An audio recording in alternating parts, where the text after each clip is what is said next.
প্রায় ১৯ বছর পর বঙ্গবন্ধু স্টেডিয়ামে ফিরল ক্রিকেট। যে মাঠ ছিল একসময় ক্রিকেটের আঁতুড়ঘর, সেখানে ফিরে যেতে পেরে রোমাঞ্চিত ছিলেন অনেকেই। মাহমুদুল্লাহ রিয়াদ খেলেছিলেন এখানে। এছাড়া শাহরিয়ার নাফিজও হয়েছেন স্মৃতিকাতর।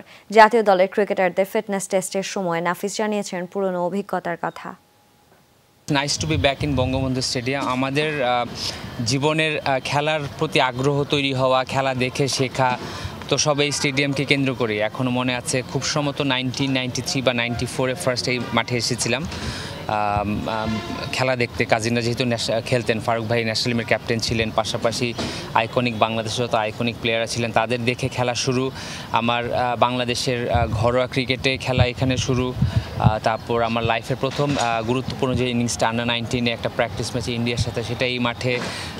আমাদের ন্যাশনাল টিমের আমি এখানে কোনো খেলা পাইনি, এটা আমার একটা বড় আফসোস। বাট বঙ্গবন্ধু স্টেডিয়াম বাংলাদেশের ক্রীড়াঙ্গনের কথা শুধু আমার না, বাংলাদেশের ক্রীড়াঙ্গন মানে বঙ্গবন্ধু স্টেডিয়াম। সো এখানে আসলে আপনার ভালো না লেগে না যাওয়ার কোনো সুযোগই নেই।